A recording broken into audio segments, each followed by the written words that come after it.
Ici Europe 16h-18h sur Europe 1. Stéphane Bern et Mathieu Noël. 1. Historiquement vôtre. Chaque jour, il remonte pour nous aux origines de ce qui fait notre quotidien, ou qui faisait notre quotidien en l'occurrence, la cassette VHS, David Castello-Lopez. Oui, c'est un peu embêtant pour moi de parler de VHS parce que la plupart des remarques nostalgiques que je pourrais faire ont déjà été faites 50 fois. Ah, vous vous souvenez quand on louait une cassette de vidéoclub et qu'elle n'était pas rembobinée? Ah zut alors. Vous vous souvenez quand votre papa il enregistrait un match de tennis par-dessus votre film préféré? Ah zut alors. Vous vous souvenez quand vous repassiez pour la 6e fois la VHS du procès de Ceausescu et que vous y trouviez une volupté honteuse que vous pouviez partager avec personne? Non, ça, y a que moi, d'accord. Ok, non, monsieur, mais... Bon, je dois dire que les souvenirs de VHS les plus vifs que j'ai, comme d'habitude, ce sont des souvenirs de VHS de fesses. Cochon. Bien sûr, oui. Cette cassette prêtée par mon beau-frère qui s'appelait Sexualité interdite, et où il y avait notamment des scènes qui faisaient intervenir de très grandes quantités de crème fraîche. Ah bon? C'était ça qui était interdit? Non, pas la crème fraîche en elle-même, mais la façon dont elle était utilisée. Oui. Les crémières de Normandie n'auraient pas aimé. Exactement. Ce gaspillage, vraiment.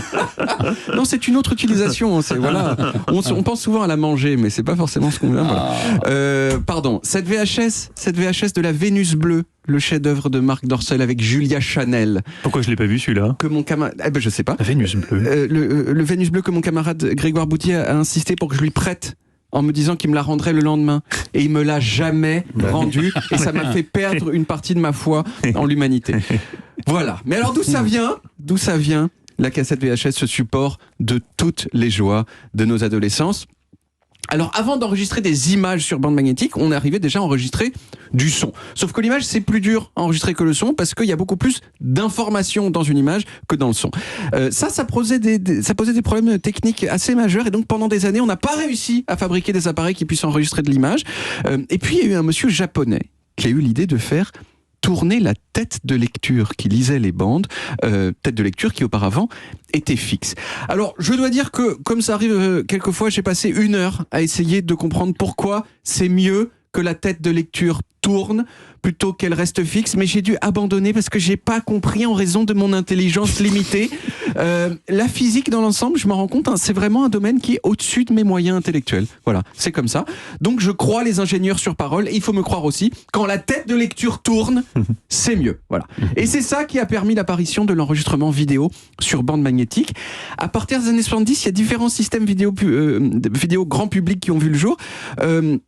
En grand public, faut s'entendre, hein. C'était des appareils qui coûtaient l'équivalent de 10 000, 15 000 euros pièce. Ah oui. Donc pas tout à fait grand public. Il y en avait un en particulier qui s'appelait le Cartrivision, sorti en 1972. J'ai regardé une vidéo d'époque de 20 minutes qui expliquait comment ça marchait, faite par une dame des années 70, habillée avec des pattes d'éléphant très, très, très jolies. C'est assez fascinant, le Cartrivision, surtout pour une chose, c'est que vous pouviez louer des cassettes Cartrivision et les mettre dans votre système Cartrivision chez vous. Donc, vous pouviez louer ça dans des vidéoclubs dédiés. Mais il y avait un dispositif technique qui vous empêchait de rembobiner la cassette. Pourquoi? Eh bien, pour être sûr que vous ne la regardiez qu'une seule fois. Vous aviez payé pour un visionnage et donc vous ne pouviez pas rembobiner la cassette pour la revoir. Et puis, au milieu des années 70, il y a les deux formats rois de l'époque sont nés, hein, le Betamax de Sony et la VHS de JVC. Le Betamax, des cassettes légèrement plus petites. Il y a eu une guerre entre les deux formats et bien sûr, tout le monde sait que c'est la VHS qui a gagné parce que vraiment, les gens qui connaissent le Betamax, il y en a plus. On dit souvent, j'ai souvent entendu ça, que c'était injuste que la VHS ait gagné parce que la Betamax était de meilleure qualité. Mais la Betamax est devenu le format professionnel avec la Betacam. Oui, c'est vrai. Alors mais le truc, c'est que pour les formats normaux, moi les cassettes Betamax que j'avais à la télévision, c'était des grands trucs comme ça. Oui. Là, c'était des petites Betamax, c'était grand comme ça. Les Betamax, là, on voit pas à la radio, mais disons, c'était à peu près, je dirais, les 2/3 d'une cassette VHS en taille. Et on dit souvent que c'est injuste que la VHS ait gagné parce que la qualité de l'image de Betamax était meilleure. C'est vrai qu'elle était légèrement meilleure, mais le Betamax avait quand même, au début, quand il est sorti, de très très gros défauts que la VHS n'avait pas. Notamment le fait qu'on pouvait enregistrer qu'une seule heure sur une cassette Betamax, au lieu de 2 sur les VHS. Donc impossible, par exemple, d'enregistrer un film sur une cassette Betamax. Pour finir, je me souviens très bien du jour où j'ai compris que la VHS était morte. C'était en 2004. Et je suis allé à la Fnac et j'ai demandé le rayon VHS et on m'a montré un pauvre truc dans un coin avec 2 mètres de rayonnage et rien dedans. Quelques mois avant, il y avait des pièces entières pleines de VHS.